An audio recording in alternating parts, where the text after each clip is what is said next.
around the globe that will guide you to the next destination in your career. And now, your host, Katrina Brittingham.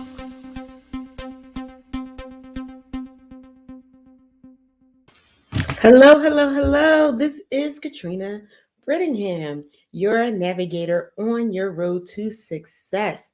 All right, so it is just me here today, but I have some important information to cover, and it is for those who want to transition in their careers and the steps that you need to take. So, this is 10 steps for you to take if you want to transition to another career, another industry. Okay, so you want to assess your needs and your interests, explore your options, evaluate alternative career paths, and ultimately make that career change. All right, so the first thing you want to do is to evaluate your career satisfaction, just to make sure that it's not that you need to change companies, um, departments where you are, because sometimes people say they want to change careers and it's just that they want to change where they are. Okay, is it that you're not satisfied in what you're actually doing, or do you love what you do but the environment and the culture is not good for you? Okay, so how you do that is you journal. I'm a journaler, and you write down your daily interactions with your job, the satisfaction with your job, the situations. Look for recurring themes, okay?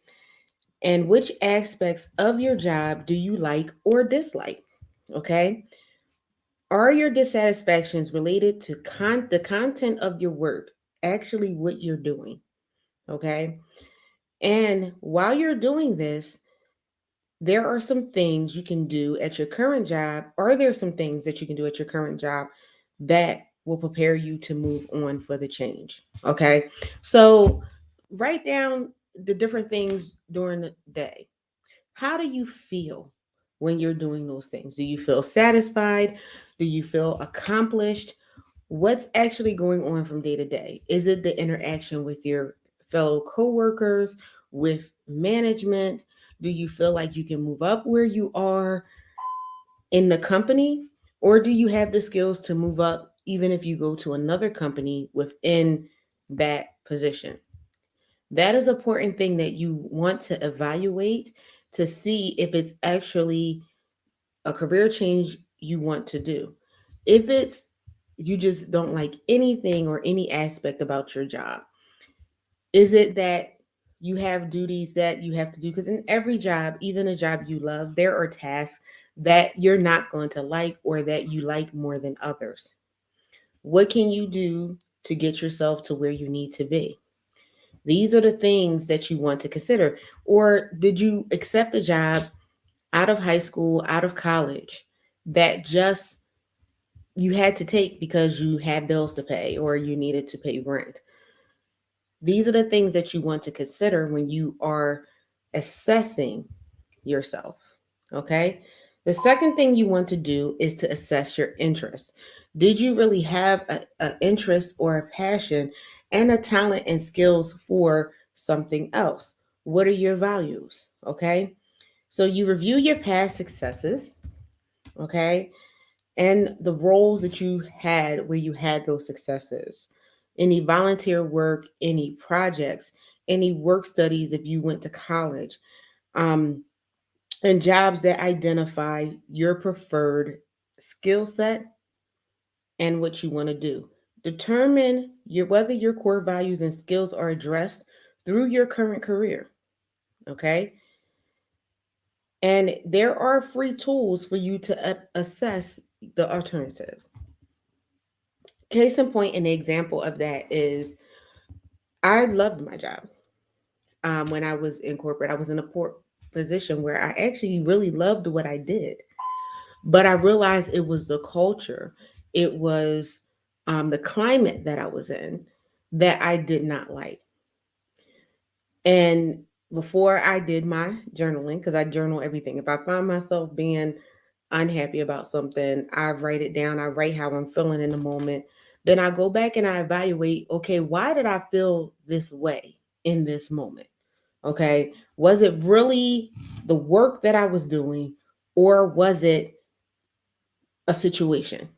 And if it was a situation, is it a situation that will pass?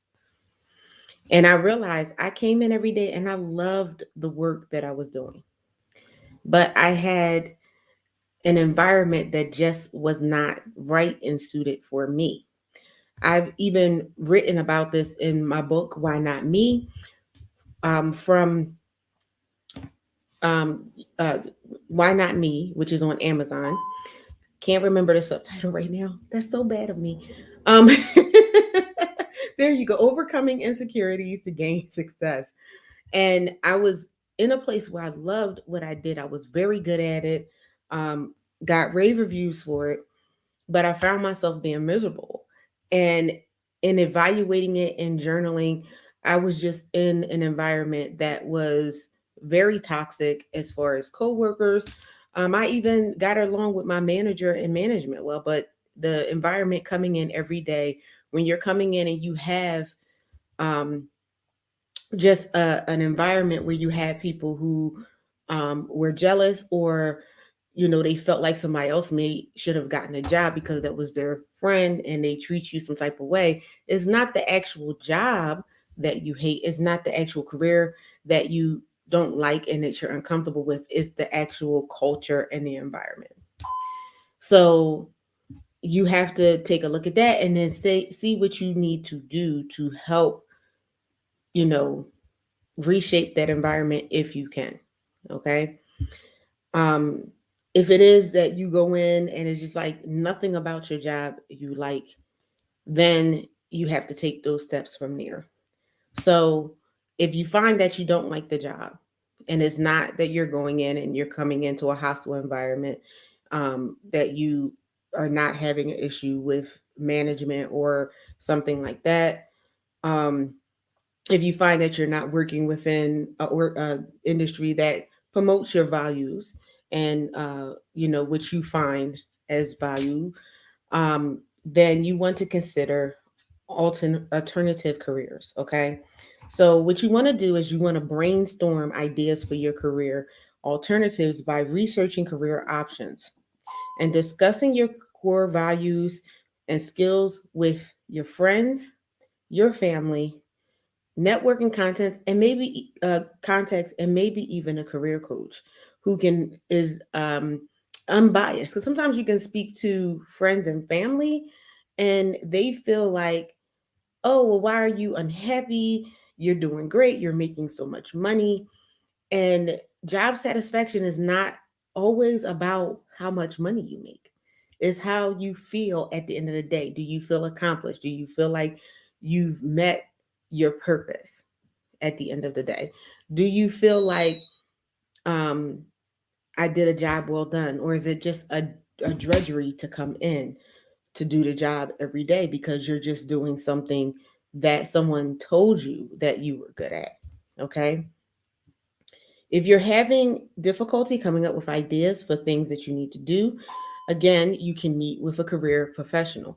Career professional and a career coach, what they do is you have the answers inside of you. So if you're going to a career coach and they're telling you what to do, then you need to find another career coach. You know what you want to do. Pretty much you know what you're good at. We have tools that help pull out those things and those skills. You may not even be able to articulate them properly, but with the tools that a career coach, a career counselor has, you can identify those skills. You can also identify what is called transferable skills, skills that you have currently that you use that you can take and move into your next career. Okay. Check out the job options after you've done the research on the jobs and the skill sets, and you've done the assessments to show what skills you have that match up. If you use certain tools, once you identify your tools, they will provide you with jobs that meet your certain skill set and your interests. And so you want to take a look at those jobs. If you go to, I believe it's career1.org, once you do the assessment, it will actually give you a listing of current jobs that are available. Okay, take a look at the descriptions because job titles can also be deceptive. Companies name things certain things, but they may be doing something that you were not expecting. So take a look at the job description, take a look at the skills, take a look at the education, take a look at what they're asking for and telling you that is required of you. Okay. So you want to get personal with that. You want to get as much information as you can about the field. Reach out to personal contacts in those sectors, people that you know that may be in those industries. You would be surprised if you do a LinkedIn search who is in that industry that can help you. Do some informational interviews. An informational interview is just that, it's an interview that you do with someone where you're gaining information. Invite the person out on a coffee date. Last year, I believe it was, we did a whole segment on informational interviews. So you can go to my YouTube channel. You can even search on Venture Ready, on Facebook, and it will have the information for the informational interviews and how you do it. So you invite the person out to coffee, let them know in advance, okay, I'm interested in going into XYZ position. This job I saw was interesting. I would like to get a little more information on it. You could even have the company in mind. The best informational interviews is if when you talk to someone who works at the company to get information on the culture. So that way you would know if this is a culture that fits you, if the environment will fit you, if the work schedules uh, and workload will suit you so you can have the work life balance. A good source of contacts for informational interviews are if you went to college, your alumni center, a career network, and if you go to LinkedIn, there are great sources for finding contacts. You can join a group in that industry and start interacting in there, building contacts, having conversations and discussions. You will be surprised how much someone will want to sit down and talk to you and help you out. Okay. Make sure when you're doing it that you thank the person for their time because they are taking time out of their busy schedule to help you. Make sure you come prepared with the valid questions. The worst thing you can do is go for an informational interview and you're just waiting for them to give information, but you don't have the questions. You don't have proper questions. Case in point, I had a client who wanted to start a business. Business is still a career. I tell everybody that all the time. That's still a career. And I set them up with someone who had a lot of experience in that area. And they met with the person, me being who I am as the coach. I went and followed up with my client. They was like, oh, okay, it went okay. I followed up with the contact and I got a whole different story. The person was ready to pretty much give them the keys to the kingdom. And they said that they were very disappointed because the person was not prepared. They did not ask them key questions, and the certain questions that I was told that they didn't ask were actually basic questions regarding how to run the business and different things. And so, even though they were a little disappointed, what they said was they're not ready. And the worst thing that you want to do is when you have an expert sitting there and ready to give you information, is for them to feel like you're not ready, that you're not prepared. But the person did still leave it open for the person to come back to speak to them. They did not follow up because later I found out that they were kind of discouraged because they felt like the person um, wasn't as enthusiastic as them. But the reason why they weren't as enthusiastic and the reason why they weren't giving out information is because the person was ill prepared. So you don't want to be ill prepared for a conversation that could potentially change your life. that could potentially change your career. If you want to know the questions that you ask in an informational interview, and even for different industries, you can reach out to a career coach. And I actually provided this person with some of the questions that they should ask. And they did not ask those questions. And even when I asked them, did you ask them this? Did you ask them that? They did not ask those questions. But you can also go and Google informational interviews for certain areas. Okay. Get that basic information, get the information about the company. Because the worst thing to do is to sit, and I keep saying the worst thing, but one of the worst things you can do, let me put it that way. One of the worst things you can do is sit in front of someone that's a manager, a VP, or something like that, and ask them, so what does your company do? You should already know what the company does. You should already know by researching even where the company is. Have they gone from private to public? Did they just start an IPO? Did they just, you know, come up with a new product or service? These are the things that you need to know already when you go and you sit before this person. And also, when you're in that informational interview, find out what type of skills and skill sets that the position is looking for. And you can also let them know about the skill set that you have. Because when you go to the informational interview, it may not even be the person for the role. But if you show the interest like that, they can let you know what positions fit your skill set. Okay. And as we know, a referral is the best way to get a job. Okay. That's part of the hidden job market, which we did talk about. You get in the door more readily from a referral than you do posting on a job board. And think about it this way, even when you are shopping and you're shopping for, say, a sweater, and you're going to a certain store, you're going to maybe a store you've never gone to before, or maybe you're looking for a certain type of sweater, and you ask people about where they go, or someone's wearing a sweater, you're like, where did you get that from? And they tell you, and he's like, oh, it was the best experience of my life, and they help you out, and they have different colors, styles, textures, things like that. And he was like, I really recommend this place for X, Y, and Z. Guess what? You're going to go to that store over another store who may have the same styles, the same textures, the same colors. You It's the same thing when you're looking for a job.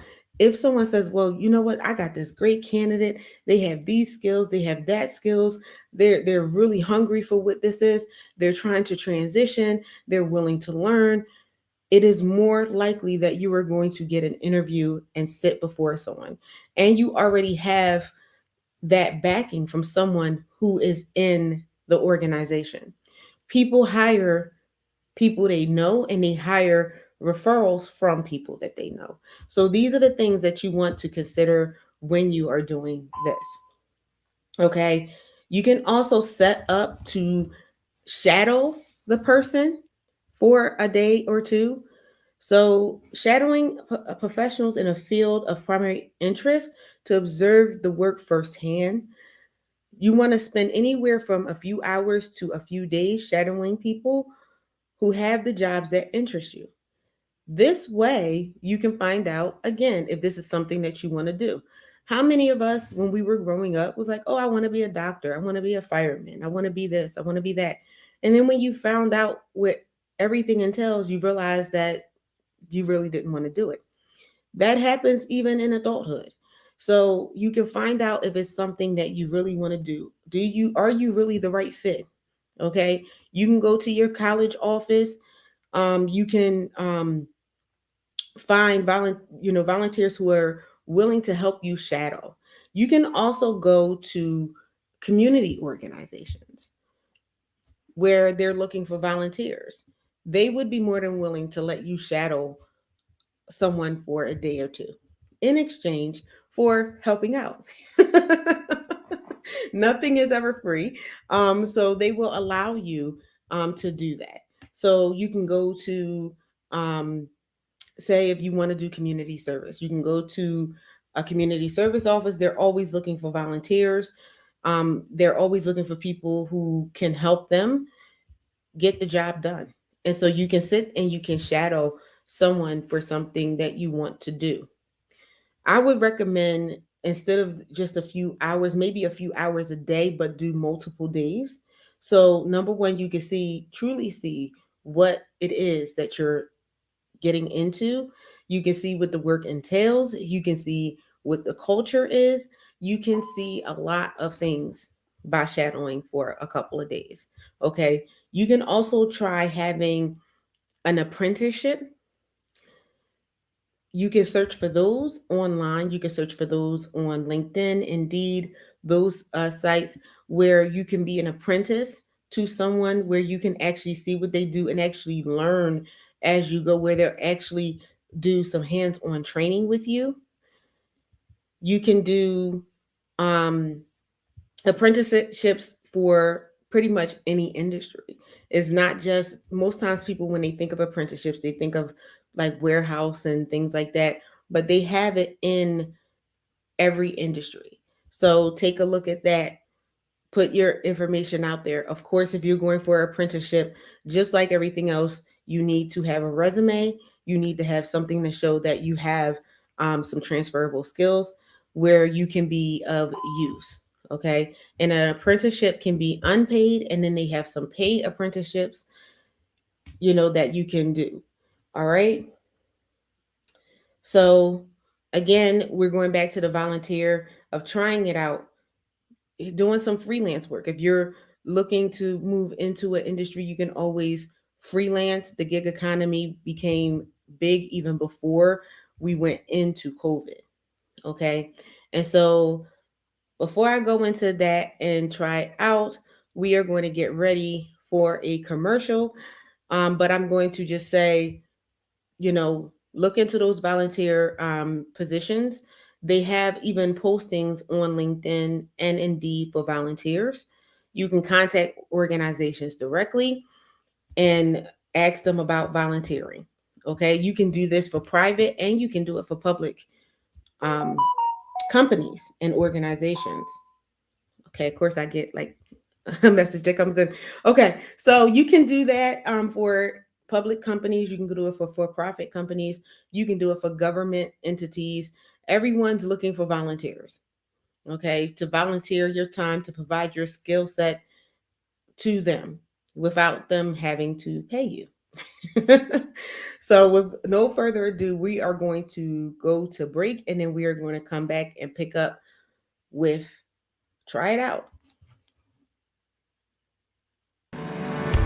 The business and entrepreneurial world is full of talk. Talk, talk, talk, talk. Enough. We take everything you've learned, leverage it, and give you the actual tools you need to put all the talk into your walk. Attend the conference that's all about action, strategies, and real ROI. Your executive GPS ticket includes access to seminars and workshops where you'll learn business financing, such as loans, grants, venture capital, and angel investors. Business strategies, human capital strategies, such as hiring contractors versus employees. Government contracts. Register today. www.theexecutivegps.com.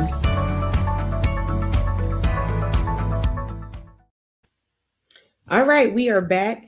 And yes, that is the Executive GPS Conference. Yes, the Executive GPS Leadership Conference, where if you are an entrepreneur, if you're looking to become an entrepreneur, you're looking to transition over, this conference will provide you with tools that will help you get venture ready, that will make sure that the foundations of your business are established, to make sure that even if you are in business and you need to move on to another project, that you will have the tools that you need. You will have exactly what you need from the time you leave that conference. So after each session, you will have a takeaway that you can use instantly in your business or to start your business. All right. That being said, Try it out. We were talking about volunteering and freelancing. And of course, I have a story about that. When I moved into the career services space and decided that I wanted to transition to that from my corporate career, I volunteered with a professional association. There are professional associations out there for just about any industry, and they are always looking for volunteers. Okay. So, what I did was I let them know that I had this skill and this skill set, and they connected me with people who were interested in what I was doing. They had me do a presentation about what I did, and people came to me and signed up. Yes, it was free work, it was freelance work, and it let me be able to decide if this is something that I wanted to do. Some people were free, some people did actually pay a fee. Okay, so then I was able to test my skills, hone my skills, even though it was something that I did on a voluntary basis. When you're dealing with actual clients and things like that, it is a different ball game altogether. I really got tested with the services that I provided and different clients and dealing with different clients. And so you will be able to test those skills and those skill sets. You'll also be able to see the areas that you may need to work on. Okay. And so when you find out that those are the areas that you want to work on, you can determine if you need to take a class or if you need to take training. You can take a class that is free. You can take a class that is paid. You can take a class that will, or training that will pay you. It really depends on what you're going into and what is offered. You can go to your local career center for training. You can search online for different training. Sometimes you may have to get a certificate or a degree to help you get where you need to be. When you say that, a lot of people get scared. Oh, I don't want to go to school. But for certain things, you may need a certification. You may need that degree just to show that you are competent. Okay. And what you want to do is always you want to invest in your future. Okay. If you don't invest in your future, how do you expect someone to invest into you? That is what you need to consider. Okay. So you want to investigate, just like you did with your career, any educational opportunities. Okay. That will help you into your new field. Consider taking an evening course at a local college, or you can take it online. Okay. You can spend time at one day or a weekend seminar or conference. You can contact again professional groups and associations in your targeted field to find out what trainings they have. If you go to a professional association that has training, you can have trainings that are little cost or some that cost $1,000 or more. So you can have a training that is like $20, 19.99, 29.99, something like that, to do a training that will help you have the skills that you need to move into where you need to be. Or you may have to invest a little bit more. You have to ask yourself, is it worth the cost to move into an industry where you're going to be making 10 times, 100 times more than what you've paid for that training? There are also training sites like Udemy, um, and I can't think of the other one that's really popular, but you can take a course there. Some of those courses will provide you with a certificate to say that you are competent in that. Do you need to take a digital literacy course? Something for Excel, something for PowerPoint, something like that. You can actually take those training courses at CareerLink, a community center, for free and come out with a certificate to make sure that you have the skills that you need, and you can present that when you go for your interview and when you sit for your interview. I've gotten this certification. I was that serious about, moving careers. I was that serious about investing in myself and making myself better that I actually put in the time, I actually put in the money to get this certification. Okay. It doesn't take as long as you might think. A lot of people get hooked up on, oh, it's 2 years or it's this many years. But how long have you sat and waited to move into a new career? How many times have you looked back and was like, oh, it's been 4 years already? It's been 5 years already. That could have been the time that you took to get the skills that you needed. Okay. Number 9 is upgrade your skills. Look for ways to develop new skills in your current job that will pave the way for change. If you want to write grants and get into grant writing, offer at your current job, if you can, to write a grant proposal. If you want to go into project management and a project comes up, volunteer for that project. Talk to your manager and say, okay, this project is coming up. I heard it was coming up. Is there a possibility for me to join that project?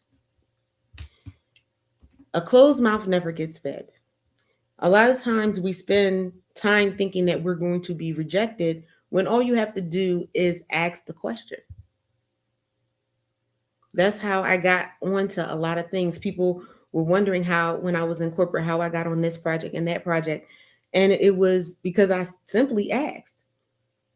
One time I just walked into a meeting, not intentionally. I was on time and they were running a little bit late. And I thought that they were the people for my meeting and they brought up an issue. And I was like, well, no, this. And they were like, oh, okay, we never thought about that. And I'm telling them things. And then all of a sudden, the people from my meeting comes and they walk out. And I'm like, wait a minute.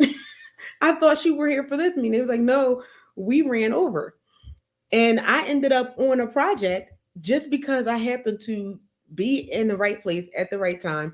I spoke up at the right place at the right time. And I ended up on a project that moved the trajectory of my career. And so it's just that, simple. I don't encourage anybody to bust in on anybody's meeting. Again, I stress that it was really an accident and I was there for the meeting that I was supposed to be in, and I was on time and they were running late and I thought that they were part of my group. But just that simple. It's just that simple sometimes to get on a project. And after they asked me to be on a project, of course, I had to have a conversation with my management and they agreed. So have that conversation with your management. When you're sitting down having your one-on-one, let them know that you're looking to build some skills, that you're looking to move into a certain area. Most managers would rather you build a skill and stay with the company, stay with the department, than to tell you no and you end up leaving the company or the department anyway. So ask those questions, okay? So if your company offers in-house training, this is important. Sign up for as many classes as you can in the area in which you're looking to move into. This can be a valuable thing that people do not take advantage of. I mentioned before about having PowerPoint, Excel. The organization that I worked for had those courses. And at the end, you were able to get a certification. They had everything from how to write a resume. My initial training for resume writing and career coaching and everything came from my corporate career because they had training on it. And I took that training. I did everything from SQL, which is a programming language, and learned that. And that helped shape where I was. And even when I moved on, it helped me move on. And there was a skill that I never had before and probably would not have been able to get if I had not gone to the training for it. Okay. So take advantage of your corporate training. In your company, most of the times, if they have a training program, it is actually part of your development plan where they say take a training. It's not just a corporate training that they have you take every year that they're looking at. They're looking at you taking other courses that will help build you and develop you professionally. It's the little small metric that they have is professional development, and you're wondering why you're not at expectations, is because you have not taken a training course that the company provides. So most of the time when they have that, they know that they have training that will help you develop as a professional. And if you don't take it, it's not as weighted as heavy as maybe the major goals or metrics for your actual position, but it is weighted. And that may be why you're kind of low in that. And many times people think or don't like their position because they feel like their evaluation is not what they wanted or what they expected. That's the times to have the conversations with your management of where you want to go, what you want to do, what trainings, and your manager will give you the time to do the training. Okay, so have those conversations. All right, so you can get training that you can use that you will not have to necessarily go back to school for. So consider taking that training. Those trainings can be a 1 day training. They can be for a week. They could be for 2 weeks. They can be for longer than that. And it may be an hour out of the day, 2 hours out of the day, a half a day. And some of those trainings are full-day trainings. So, schedule some time, talk to your manager, have that time on your calendar, have the backup for your work while you're in the training, and get the skills that you need to move to where you want to be. Number 10 is consider a new job in the same industry. And we discussed that a little bit before, whereas when you're doing your assessment, are you dissatisfied with the actual company, with the actual industry, or is it the position? Is it the culture? Okay, so if you find out that is maybe the position, again, I have another story. When working in corporate, I started out in a certain department. They wanted some volunteers to help out on the customer service line until the training class came out. I volunteered. Oh, I'm going to help. I always like to help. Okay. And I ended up being in the customer service department for 5 years. Five. And I did not plan it. I did not want to be on the customer service line. But I gained some skills that helped me go where I needed to go. Investigation skills, auditing skills. I actually did move up in the department, became a team leader within the department, but it helped me get where I needed to be in my career, where I wanted to go in my career.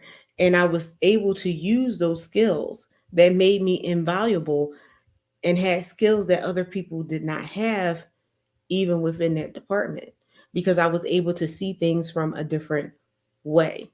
Okay, so look into those types of things to see if there is a department that you can move into, that you can use your skills, that you can build your skills. When it comes to a career, it's maybe not necessarily what you're doing that day, but what are you doing that is preparing you for the future? And that's what you need to consider when it comes to your career. Okay. It helps you just not get stuck too, because a lot of times people feel stuck and trapped because they were not using some foresight to move on in their career. They were not looking to see, okay, this is a skill that I can build off of. Okay. So consider alternative roles within your current industry, which you would utilize in the industry. Okay. If you are a store manager, for example, a large retail chain with a large retail chain and have grown tired of the evening and weekend hours, consider moving to corporate recruiting within the retail industry. If you've worked in retail, you were a manager, you've hired staff and things like that, you know what a good employee looks like, you know what a bad employee look like, you've interviewed people, it will make you valuable as being a recruiter because you know what it takes to hire valuable talent. Okay. If you are a programmer who doesn't want to program, you can consider technical sales, or you can consider project management, being that subject matter expert on the project because you know programming. You might not be the programmer, but you can be someone who consults to the programmer. If you are in a technical field and you don't want to program anymore, you might want to try the freelance, the consultant, and be a technical consultant to businesses. These are all things that you can consider when it comes to having a career change. All right. When you're ready to start applying for roles, you want to make sure that you write a cover letter that reflects your aspirations for moving into that industry, as well as having a resume that is refocused based on your new goals. Okay. You can get tips on resume writing from a career coach. You can go to um, your local career link or career um, organization that's a public organization. And there are people there that can help you write and tailor your resume. There are people who can help you with interviewing and your job search and everything that we discussed on today. With that being said, I do wish you the most luck in your career. We are done with that. We don't have any questions or comments, but if you do have any questions or comments, you can always reach out to me at info@ventureready.net, and I will be willing to assist you. All right. Thank you so much. Have a good evening. Thank you for tuning in to Career GPS. Join us next Wednesday for more insights from career experts and thought leaders from around the globe who'll help you reach the next destination in your career. To be a guest on the show, contact us at info@ventureready.net.